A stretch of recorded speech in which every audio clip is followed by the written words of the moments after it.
Folks, maybe we should get started. Welcome, everyone. I'm Lee Kump. I'm the Dean of the College of Earth and Mineral Sciences, and really glad to have you here tonight for this special event. This is the inaugural presentation of the GEMS, that's the Graduates of Earth and Mineral Sciences, 125th anniversary virtual educational series. It's sponsored by the GEMS Board of Directors Events Committee, and supplements the annual Fall GEMS Showcase and Industry Forum events, which are usually held on campus. So we're hoping to reach a broader audience with this virtual forum, and I'm glad that you're with us here tonight. The series is going to continue through 2021 and beyond, and it has its focus increased visibility and access to information on timely and relevant EMS related areas, and topics affecting business and industry, public policy, and society. So we hope to engage, encourage, and educate students, alumni, and stakeholders through these presentations and promote collaboration across disciplines by sharing some of the key initiatives underway in the college. We are celebrating our 125th anniversary in the coming year, 2021, and we'll have a variety of events, including these lectures. We have the departments will be having honorary lecture series. We'll have an innovations in education and research symposia, and most of these events will begin virtual, and some of them hope to conclude with in-person events as the semester unfolds and into the summer, and then well into the fall as well. We have been doing quite a bit of renovation during this downtime of COVID, and so we're going to have some ribbon cuttings in the spring and some showcase events for our new facilities. The departments are preparing a list of nominees for 125th fellowship. These will be alumni who have distinguished themselves, and so we'll be announcing those fellows, and we will have an event in October to celebrate their accomplishments. We're also developing a Hall of Fame, some Century of Excellence communications, and various events. And then, as I said, a big event in October. So stay tuned for all of those as the year 2021 unfolds. We've, we've been in the midst of strategic planning in the college, and many of you who are here today have participated and provided some input on that strategic plan. One of the key attributes of the strategic plan is a real focus on expanding our partnerships so that we can ensure maximum impact of our work in education, research, and outreach. And so these partnerships are with various stakeholders, and our alumni and those of you here tonight are among those. So we want to share some of these messages tonight and throughout this series. We want to appreciate that College of Earth and Mineral Sciences continues to drive through leadership in key areas affecting all stakeholders, and that we are doing these partnerships with business and industry, with public institutions, and with our alumni to accelerate technology, its use and benefits for society. So I want to thank the GEMS board for putting this together. All of our attendees for joining, and I would like to encourage your continued engagement with the college through participation in the various events I've been describing throughout the course of this coming year, and help us celebrate our 125th anniversary. Now, I'd like to turn tonight's event over to Erica Groh. She's a 2002 meteorology graduate. She's an on-camera meteorologist since then in a variety of markets, including New York City, Philadelphia, and Washington, D.C.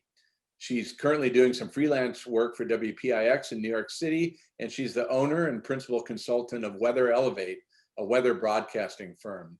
She's the private sector representative on the EMS Council and is co-chair of the PSU Department of Meteorology and Atmospheric Sciences Development Committee. So Eric, I'll turn it over to you now. Thanks very much. Thank you, Dean Kump, and thank you so much for having me today. And thank you to the GEMS board for the invitation to participate in this. And I'll be your moderator today. I'm going to turn it over to Rob in just a few minutes. But first, I just wanted to welcome everybody today. And also, as you know, we are here to celebrate the 125th anniversary of the Earth and Mineral Sciences program at Penn State. And today's talk is specifically on Weatherworld and what an incredible, unique situation that we have at Penn State. The meteorology program has many different ways for students to get actively involved in weather forecasting and presenting on air if they choose to go that route before they ever actually collect a paycheck to do it. And it actually presents unique opportunities for faculty as well. That student-faculty interaction is fairly unique to Penn State. And one of the ways that people get to do that at Penn State is through Weatherworld. So without further ado, I want to show you a little reel to give you a look at what Weatherworld is, if you're not familiar with it. And we'll talk more in a second about how you can watch Weatherworld at home. From the Outreach Studios in the Department of Meteorology and Atmospheric Science at Penn State, this is Weatherworld. Good evening and welcome to Weatherworld on this final day of meteorological autumn. We've got a great show for you on tap tonight. Bill Syrett has the latest short-range forecast. But first, let's send it over to the studio where Jacob is standing by. Thanks, Marissa. And as you just mentioned, some changes are in our forecast over the next couple of days. Chatter starts about the so-called Fujiwara effect. This is hashtag headlines, our look at what's trending in weather and climate news. Let's begin tonight with hashtag polar front. Today, we'll investigate how recent drought-like conditions and frosts in parts of Pennsylvania have influenced this year's fall foliage. Well, Steve, on that note, thank you so much for taking the time to do this today. I know that you're a busy guy. An eighth of a mile visibility and heavy snow and blowing snow. Other parts of the state equally bad. Coming up on tonight's show, we have Johnny's talking with Dr. Chris Palma about the new discoveries on Venus and some stargazing tips for the beginning of autumn. We're going to target a warm February and March period. You see those dips generally on the east side of those bad weather. A southwesterly flow here in Pennsylvania. It cannot get chilly. Not a whole lot of sunshine throughout the state, though, with temperatures 10 to 15 degrees above average. On behalf of all of us here at Weatherworld, thank you for joining us, and we hope you have a lovely night. All right, so as you can see, if you weren't already familiar with Weatherworld, there's a couple things that are unique about it. Of course, the involvement of students interacting with faculty, as I mentioned before, the focus on Pennsylvania, and definitely going into the weeds in a way that you normally don't get from your local newscast. But they give the 2-day forecast, they give the extended forecast, along with some of those deep dives. And it is a 15-minute long program that's available on the Pennsylvania Cable Network, if you have that at home, and also locally here in the Center County area on WPSU. If you don't live nearby, you can see it online. One of the great things about the technology that we have today. All right, so Rob is going to talk more, of course, about Weatherworld, and I am introducing Rob Lydick, who is a 2011 graduate of Penn State's meteorology program. He was involved with Weatherworld, amongst other things, when he was a student, starting out on the production side and then getting his on-camera opportunities. But upon graduation, Rob ventured out into the real world of broadcast TV and started his career in Bangor, Maine at WABI. Spent a couple years there and then went to WANE in Fort Wayne, Indiana.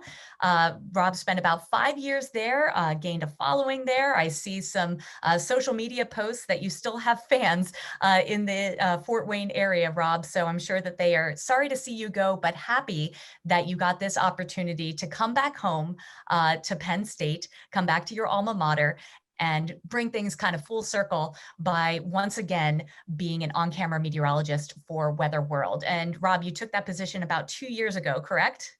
That is right. Yeah, time has flown. Absolutely. I know. I was thinking that you probably are like, wow, has it been 2 years already? So without further ado, Rob, take it away. Great. I am sharing my presentation with you and using an interesting feature here where I get to float in front of the slide. So hope you can see me. Thanks everyone. As Erica said, my name is Rob Lydick, and I'm thrilled that I get to be the inaugural speaker for this series. We've got a lot of exciting things happening in the department, and Weatherworld is certainly one of them.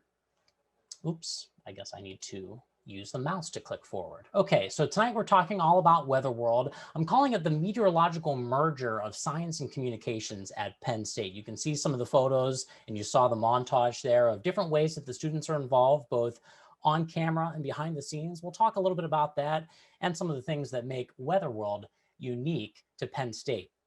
It's not only about science and communications, but also it's outreach, kind of all rolled into one, and pits faculty and students together. One thing I wanted to start off with, if you've ever visited our weather station on the 6th floor of the Walker Building on campus, you may have come across this lovely map here. It's titled, "Where Can You See a Penn State Meteorologist on TV?"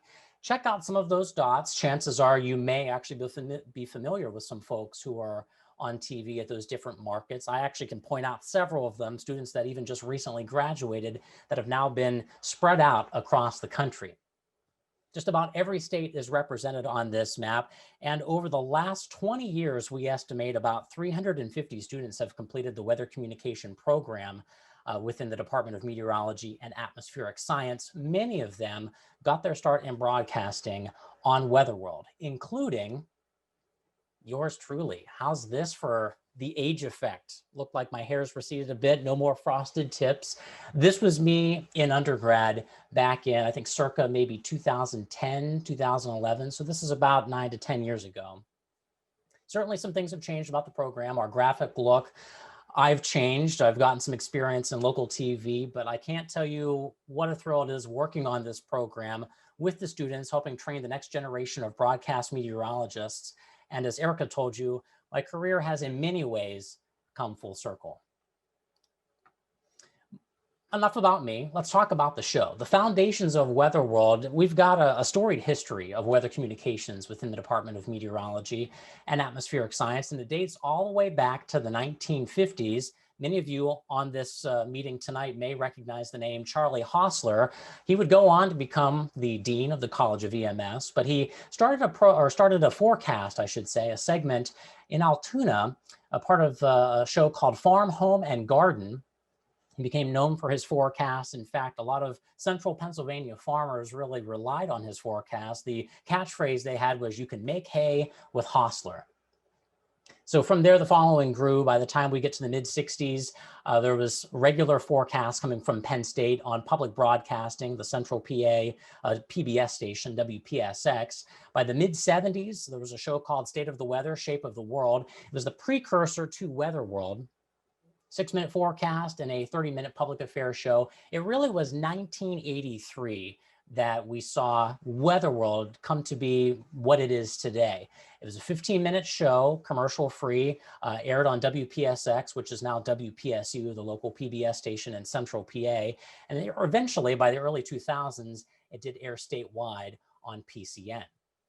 Some of these photos you can see above me here, just kind of a tale of the storied history of Weatherworld. So there's Charlie Hostler in the far, I guess my arm gets cut off, but the far upper left there, delivering the forecast back in the 50s. More primitive technology. We're talking chalkboards and eventually some marker boards. By the time we get to 1983, that's when you had Paul Knight and Fred Gadomski take the helm of what is now Weatherworld. You may recognize some of the other faces in that nice 80s team photo up there. Some names like Elliot Abrams and Joe Sobel, who would go on to work at AccuWeather, and even Dr. Joel Myers, who would go on to found AccuWeather. Here's Fred Gadomski giving the forecast, and some of the pieces of the forecast maps, like those titles, those actually continue even to today.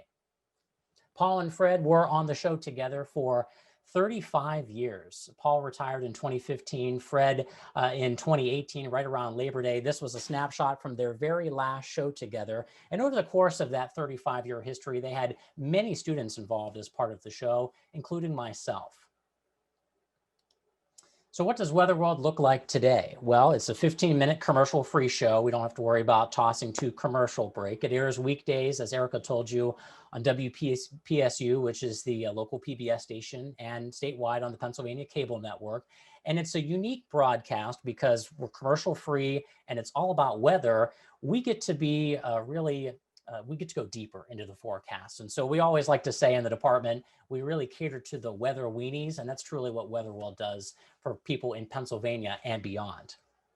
So we do short range forecasts for Pennsylvania, medium range forecasts, and long range. We're talking even some several months out using analogs to forecast. We cover weather and climate news. We have features that focus on some of the research going on within our department, even within the College of Earth and Mineral Sciences.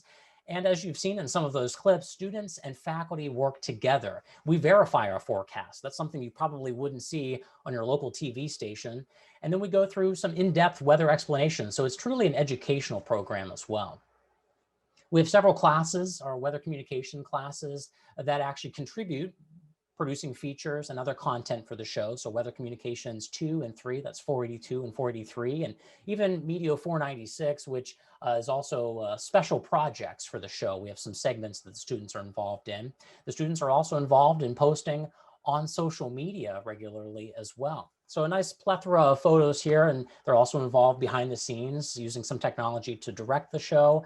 This graphic right here is a look at our website, and it highlights a lot of the different segments that we have on our show. So hashtag headlines is kind of a newer segment, but it's usually a student-driven segment that focuses on some of the hashtag making headlines, through weather and climate news. Weatherwise is our Emmy award-winning segment that John Neese has been doing for over 10 years, and that focuses on more timely weather topics and explainers. Climate Watch is where we take a look at some forecasts that go a month out. We do extended forecasts, 12-day trends. We also do long shots, which is our analog forecast. Another quick note, we actually did win an award recently for a feature series that we did. Our Hurricane Week series that we did in 2019 took the first place for best series at the Keystone Media Awards in Pennsylvania. And we were competing against other local TV stations for that category as well. Now, whenever I came on board, it's been about 2 years at this point, but we met as a group, some people from Weatherworld's past, present, and future, and we worked to come up with a mission and vision that would help guide the evolution of the show. And you can see just some excerpts from that mission and vision, but you should see one thing that really stands out: educate and develop student excellence, effective communication, teaching students effective communication.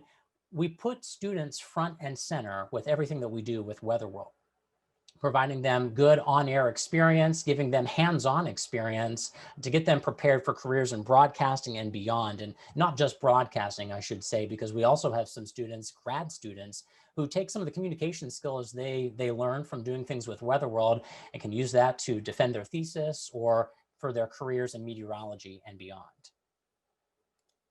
So that mission and vision guides everything that we do for Weatherworld. And I should have also said as well that other programs are looking to what Penn State does. Some other programs like Mississippi State, that they do have some weather communications curriculum.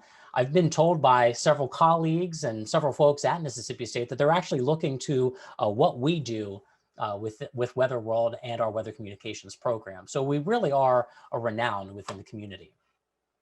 Some experiences that the students learn as part of Weatherworld, where they learn production. So using the same graphics technology that you may even see at your local TV station, we've got that in-house at Weatherworld too. So they're learning the ins and outs of making those graphics so they're ready to go for a career in broadcasting. They're using a TriCaster to take different video sources and do the directing. They've got some camera experience both in the field and in the studio.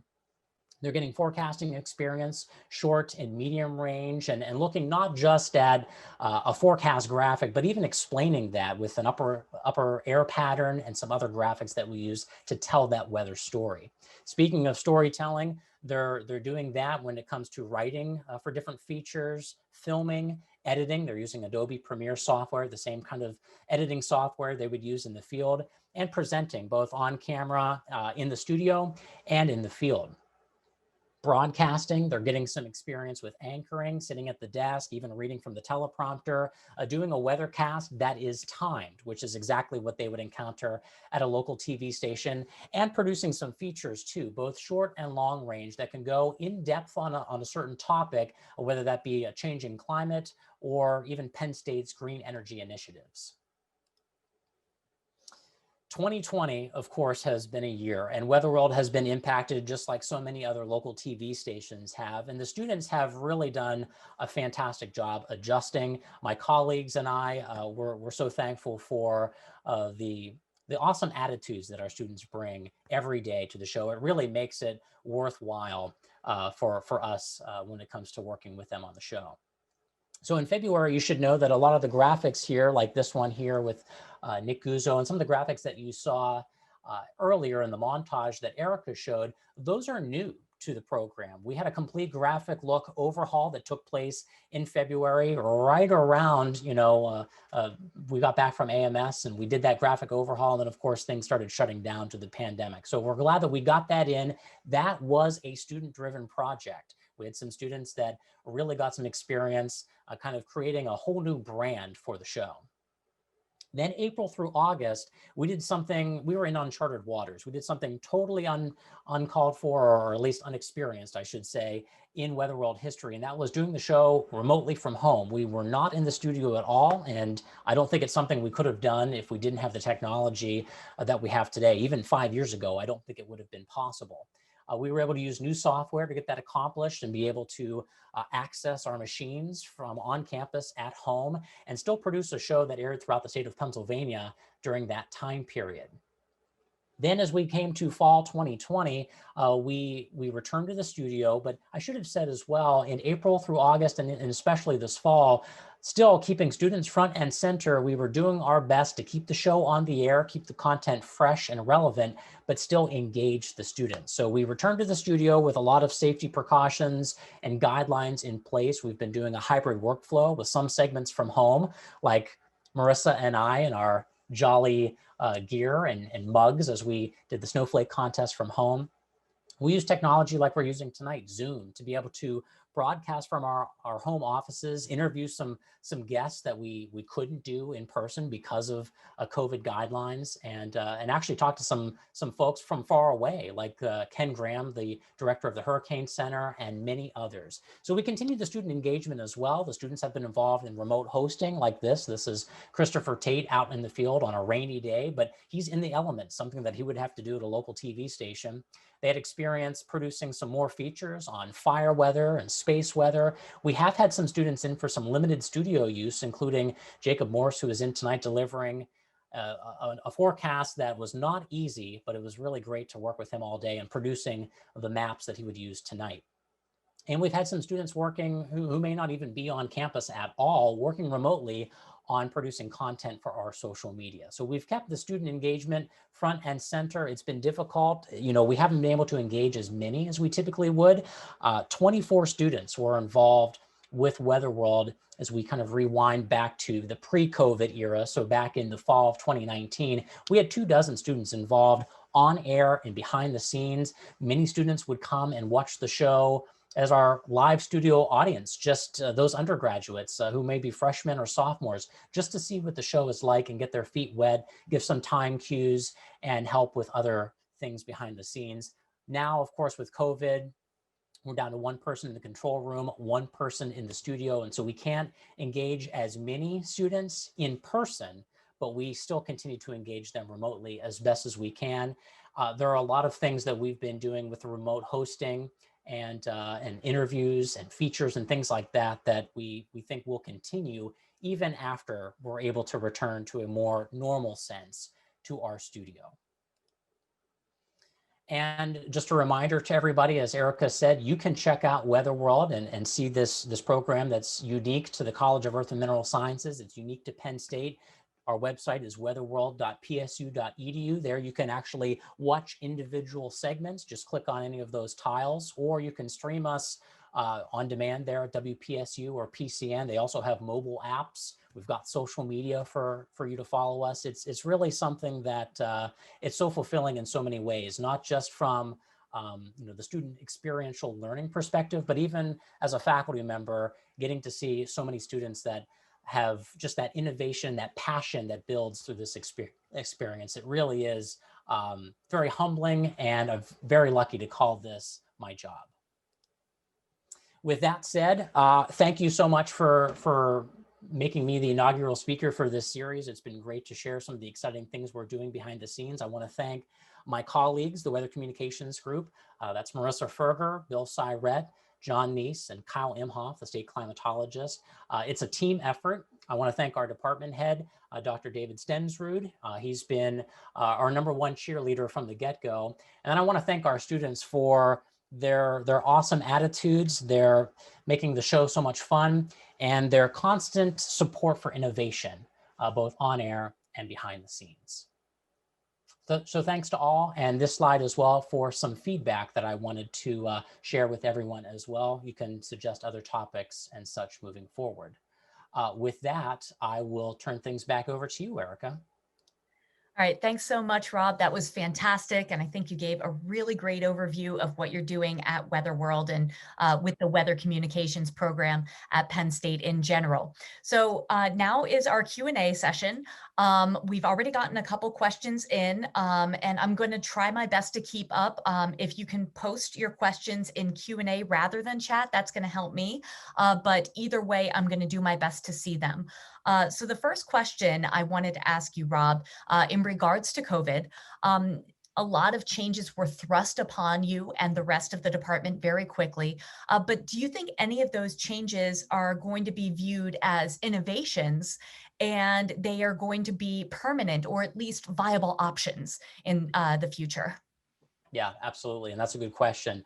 Some of the clips that you saw with students reporting in the field, some introductions and closes for the show, that was something that was totally spur of the moment. As we went into this fall, we knew we couldn't engage the students in the studio, but we still wanted them to be part of the show. And I think it's been so successful. We've gotten feedback from the students who feel like they get better skills in terms of, setting up a shot, lighting, just their pacing, because they're timed as well, for that segment. And so I think that's something that we would continue to do, even if we are able to move back into a more normal setting where we still have them doing more remote things for the show in the field.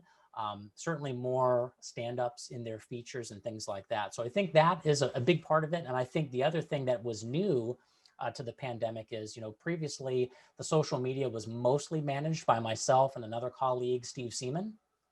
And now we've had the students more involved than ever with that, with posting some of our forecasts, daily, our looks ahead, at the extended forecast and 12-day trends. And I think that's something we're certainly going to continue to move forward with as well. Moving into next semester, we already have some plans of, if a student is a forecaster for that particular day, having them maybe do some of the social media postings since they're in sync with the forecast.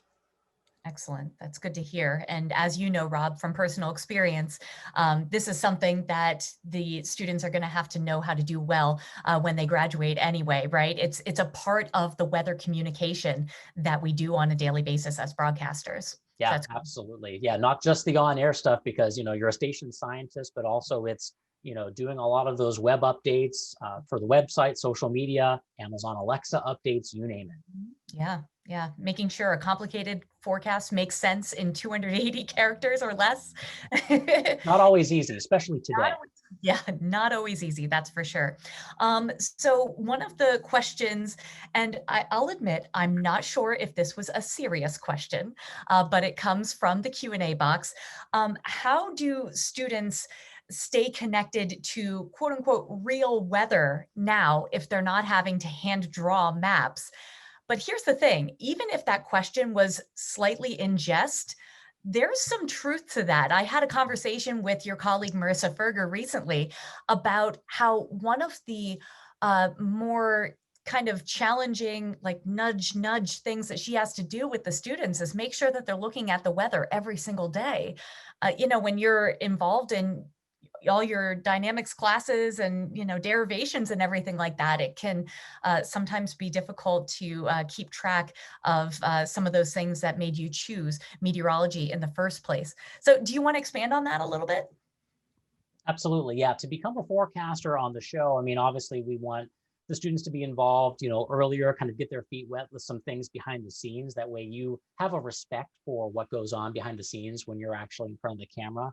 Before anybody can be a forecaster on the show, we make sure that they try out. And kind of the prerequisites for that are some of the classwork. They need to have some forecasting experience, whether that be with Weather Challenge or our Meteor 415 forecasting class. One of the classes I tell every student to take still involves map analysis. It's exactly that. It's our map analysis class that Bill Syret teaches. And that will give them the fundamentals that they need to know, at least when it comes to drawing those surface maps every day. We still have our students who do the forecast graphics. We do show surface maps on the show. And so it's up to them to draw those. And so half the time, one of the things I'm doing is checking those maps and pointing out any theory errors or things like that. But yeah, I think a lot of it is just hands-on experiential learning that they get. If they haven't taken it in classwork, we're doing our best to catch them up to speed. But to some degree, there's only so much you can do. You have to rely on the students to be in touch with the weather. And if they don't know what's going on with the weather, there's no way they can communicate that to the audience. Okay. Another question from John Leese. He wants to know what kind of feedback you get about Weatherworld from the audience who receives it, especially the educational aspects, what I referred to as kind of the in the weeds aspects of what you do at Weatherworld.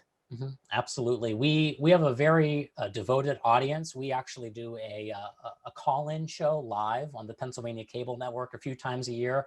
And it never ceases to amaze me how many people will call in and they say, well, I've been watching you guys since the beginning, or I've been watching you guys since, you guys were a state of the weather, shape of the world, kind of situation. So it's a very loyal fan base. But we also have some folks who are newer viewers. We meet some of our viewers at the Pennsylvania Farm Show. Some of them are kids because our program will follow children's programming. So kind of getting that next generation in touch with the weather. But the feedback specifically from the weather weenies, those who like to get more in the weeds, we always have folks who will post on social media, or they'll send us some awesome emails about things that you may not necessarily see at a local TV station. Maybe John Neese is going to go into more about what the Fujiwara effect is. Well, they're probably not going to do that on local TV. A couple other examples, Bill Syret and some of our students, they're very keen on pointing out cloud types.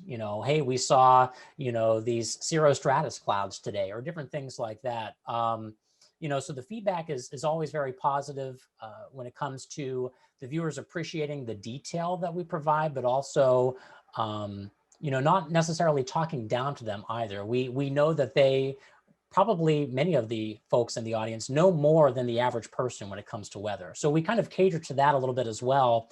And so those who have watched the show tell us that they kind of develop a better understanding of what the upper air pattern means and things like that. By the way, there's a couple questions in here that I think might be better answered by our panelists, kind of nuts and bolts things about access to this program afterward. And so I'd like to just make sure that the rest of the folks who are kind of administering this program get a chance to view the Q&A box and the chat to make sure that we're answering those questions as well. But we did have a question about Weatherworld alumni and also Penn State Weather Communications alumni. You touched on this, of course, in your presentation, talking about all the different places that you can see Penn Staters on the air. But is there a comprehensive list somewhere? The Weatherworld alumni list, not to single you guys out, a little bit outdated. It still says that you're in Bangor, Rob. So, Yeah, we're working. I mean, it's one of those things where I've got a really long list of to-dos, and the Weatherworld website is certainly up there. The graphic look for the show, that was kind of more of the top of the list. But the Weatherworld website is something we're improving. A lot of the IT infrastructure is changing, behind the scenes in the department. And of course, with COVID, things have been difficult just to get the show on the air. But yes, we're going to be working on updating that. The WeatherCom alumni, I should note that we have a lot of people who are on the air on local TV that they may not necessarily have been Weatherworld alumni. It's totally an option. It's not something that is mandated for the option within the major. But you can see them everywhere. We've got folks who are in local TV. There's a pretty big contingency at AccuWeather and Weather Nation and the Weather Channel. So also some national broadcasting networks as well. As far as the information about, who's on what spot, I think that's a really good idea. We have a spreadsheet that we keep behind the scenes, that we're trying to manage where, see where everybody is, but that might be something that we try to add, to our department page in the future. I think that's one of those things where it might be helpful if you can get us alumni to self-report. Yes. Right. No, I totally agree, because Yeah. it's a full-time job just keeping up with, okay, this person left this station and this person left the industry. And Absolutely. Okay, so a little bit more about Weatherworld alumni. Is there a demonstrable track record that Weatherworld alumni have success in this field, maybe above and beyond their peers? I think it depends on how you want to define success, because I think within the TV industry, it's easy to kind of get in that mindset of, you're only successful if you are in a top 20 market. But a lot of people don't define success that way, and I would not define success that way either. I thoroughly enjoyed my experiences in Bangor, Maine, and Fort Wayne, Indiana. I made some lifelong friendships, and it's more than just the station. It's about the experiences that you get. I loved covering tornado outbreaks and nor'easters within my career.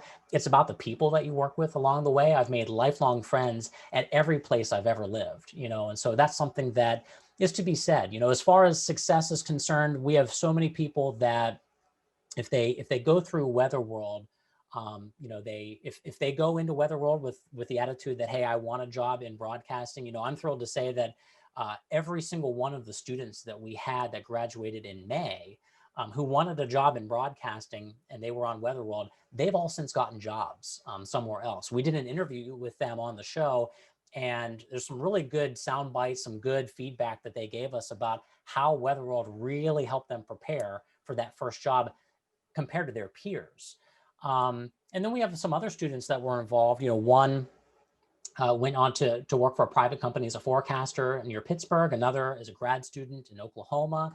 And the communication experience that they got through Weatherworld, they've said is serving them well, whether that be with planning for grad school or just communicating a forecast with a client. So I think that the track record for Weatherworld speaks for itself. In terms of success, I think it is really about how you define success. If it's meeting your goals and being happy, I think there's a pretty good track record for that. Yeah, I agree. And I think that it's important to highlight what you said about, it's not just communicating with a television audience, but also gaining the skills to communicate with people who have a vested interest in what's going to happen with the weather, because a lot of our colleagues, Penn State alumni, go on to careers where they are working with emergency managers a lot, or other people who have a strong vested interest in knowing what's going to happen. So that's really important. A question from Carolyn about the types of instruments that you use. Now, of course, when you're forecasting the weather like a winter storm that we have tomorrow, you can pretty much just do that in front of the computer. But what about the stuff? I mean, I remember using a sling psychrometer on top of Walker Building about 20 years ago. What kind of instruments do you guys use, or do your students use when they're learning about weather and weather forecasting? A lot of the students who are involved with Weatherworld, we also call them tower workers. Anybody who's on this tonight who was a tower worker will know exactly, what that is, but they're responsible for taking the daily observation at the Walker Building. We've been taking observations on campus at Penn State, I think back to 1893. So it's an important duty. And a lot of people really enjoy, old alums really enjoy, going through the book of the obs cards and seeing their initials or their names on there from 30, 40 years ago, so but they'll use equipment. We've got a Stevenson screen that's just outside the Walker Building that they'll use a sling psychrometer and all those things. They'll go up on the rooftop and they'll use, the same type of gauges that, a lot of the CocoRa's observation folks will use to measure the liquid, but also measure snow, with snow depth and our snowboards. And so A lot of those pieces of equipment that you would use for weather observations.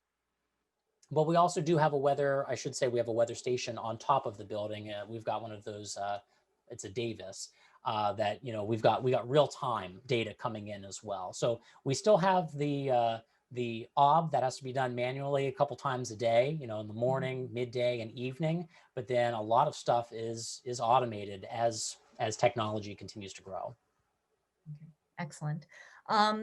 There was a question about when students were incorporated into Weatherworld, not just the faculty, but I don't want to put you on the spot if you don't know that off the top of your head. Yeah, I'm not entirely sure. I know that we've got some alumni like Ray Ban, you know, who went on to have a career, a very successful career at the Weather Channel that was on Weatherworld. I'm not sure if that was necessarily in the student capacity at that point. I know of some other alumni who were on the show in the early 90s who did some forecasting stuff. That predates me, but I do believe that Paul and Fred did engage some students at that point, at least probably dating back to the early 90s, and having them on air, and probably even before that behind the scenes. Sounds like you're spot on with that, because a couple of folks who were here as participants chimed in on the chat window, and thank you, Dr. Forbes. Grad students were involved in the 70s and 80s. And then Paul Hepner shouting himself out for having participated in Weatherworld in the early 80s. Awesome. Yeah, so yeah, it goes back quite a while. And if they happen to have any video clips, we will definitely take those, because a lot of the archives, some of them didn't get digitized, some of them have been lost over the years, you know, and so I'm very much a historian to some regard. John Neese is even more so. But I do my best to maintain a record. In fact, now that the show is streaming, I make a digital archive of the show every day. So we go back a couple years now, and I'm making that more of a habit. Wow. Sure beats the VHS days when I started my career. You know, I was still tape to tape when I began too. Yeah, maybe I don't want that digitized though. Maybe it's good that my some of mine have been mysteriously lost. I just have those pictures you saw in my presentation. Right. So I have, unless there's anyone who's in attendance who has a last question that they want to throw in the Q&A, I do have one last question for you, but we still have time. So any attendees, if you have any last questions, feel free. But I don't know if you saw this, Rob, but this year, the legendary Penn State alum, Philadelphia broadcaster Glenn Hurricane Schwartz decided not to issue a winter snowfall forecast. He started it in Philadelphia back in the late 90s. I think it was 1997 that he did it for the first time. And his station has been issuing those forecasts every year since. And of course, every other station had to follow suit. This year, he decided that basically, because of global warming, because of global weirding, as our colleague Catherine Hayhoe likes to call it, it's just too up in the air. I mean, what does La Nina even mean anymore? We're going to find out in post. You know, we don't know right now. So my question to you is, do you think that that was the right call? Can we give any sort of meaningful seasonal forecast when it comes to that? I'm not talking about, you know, equal chances of an above average winter temperature wise or precipitation wise, like the Climate Prediction Center issues. I'm talking about being able to say, we're going to get not 18 to 24 inches of snow out of this particular storm, but out of an entire season, for instance. Yeah. No, it's a good question. And I actually didn't know that. And so I'm interested to learn more actually about the reasoning behind that. But I don't disagree. I think that, you know, in my experience on Weatherworld, and even going back to the early days of Paul and Fred, you know, analog forecasting used to be a lot more useful than it is now because of a changing climate. You know, you may say, well, you know, in years that are similar to this would happen, but that's not accounting for how the climate is changing now. So it makes it harder. La Nina and some of those signals, they can get lost, especially with how things are changing. What we decided to do, and we've done this, Paul Knight has been doing a winter weather forecast on Weatherworld for many years now, This year, it was myself, John Neese, and Kyle Imhoff. We kind of put our minds together, and they took a look at a couple of analogs, one about a very active tropical season, one about Pennsylvania drought, another about La Nina, of course. And what we did is we're not going to give any specific information, because I think that when you get specific, that's when you're asking for trouble, because the science isn't quite on your side.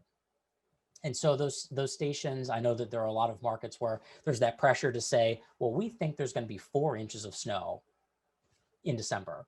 And it's like, we're not there. You don't have that kind of a skill set. What we did with our forecast is we basically said, okay, based on these signals that we see, based on La Nina and all these other factors, we think that we're going to have above average temperatures overall for the season. So if we look at a mean temperature reading for December, January, and February, we think that we're going to be above average during those 3 months. We're able to make a prediction about snowfall, kind of weighs into temperature as well, where we said, hey, we think that maybe precipitation will be, above average in Eastern PA, below average in Western PA, but we think overall in terms of snowfall, because it's going to trend milder than not, that snowfall might be below average for the season. Now, does that forecast necessarily mean it's gonna verify? No, of course, that's just the nature of forecasting. You can bust. But I think expressing that uncertainty and then kind of sticking with what chances favor this. Unlike the equal chances that the Weather Service gives, we're basically saying we're going to lean one way or the other.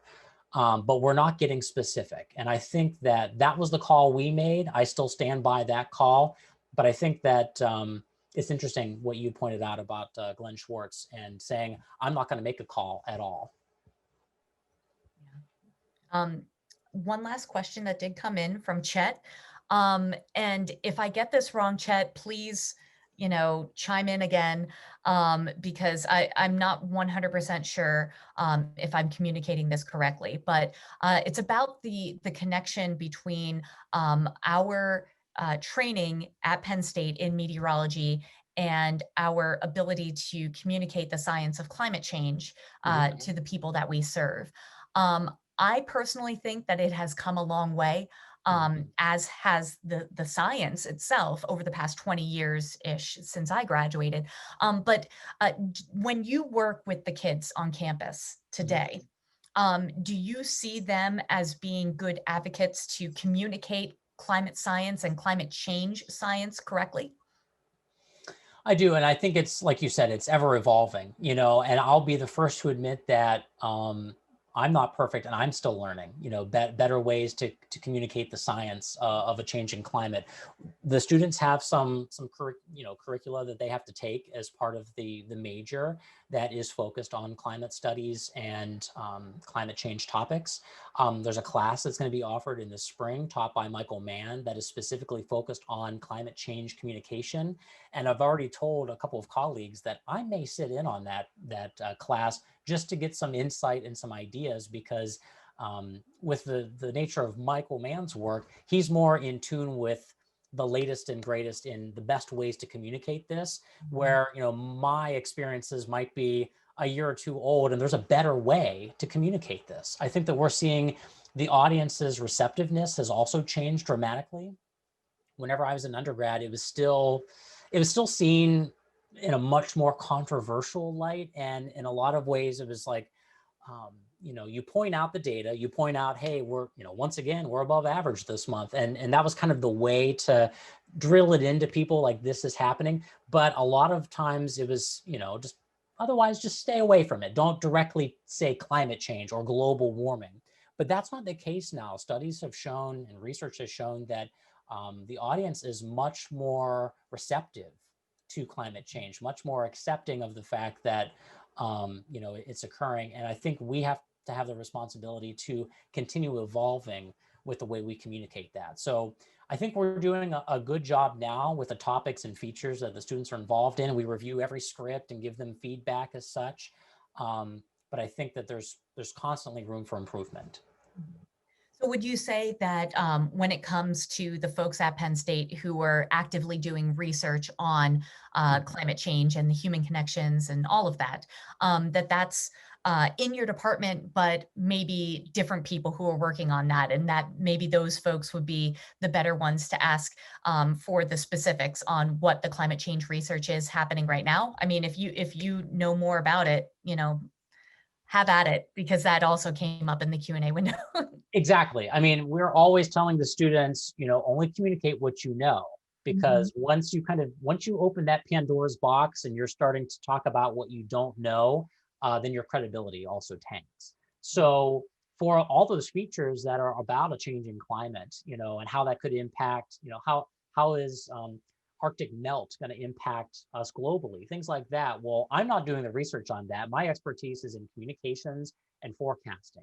And so in that situation, go talk to Dr. Melissa Gervais or talk to some of the other faculty members who are doing hands-on research with that. They're going to give you the best information, and we've always found that our faculty are very skilled in explaining it in a way that the students and our viewers can appreciate and understand. Excellent. All right. Well, that's everything that we have, Rob. So thank you so very much. You did an outstanding job. That was fantastic. And thank you to all of the attendees who gave us some questions to mill over the past half hour or so. But for right now, I'm going to turn it back over to Dean Kump. Well, thank you very much, Erica. Really wonderful. Thanks for a wonderful job moderating, and thanks, Rob. It's been a nice tour de force through Weatherworld, and really exciting what you folks are doing. So thanks again to everyone who's participated in this, and stay tuned, because this is just the start of a year-long celebration with events like this sponsored by GEMS and a variety of other forums for you to maintain your connection with Penn State College of Earth and Mineral Sciences. So take care, everyone.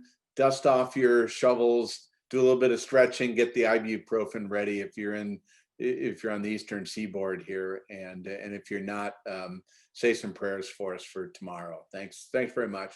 Take care, everyone.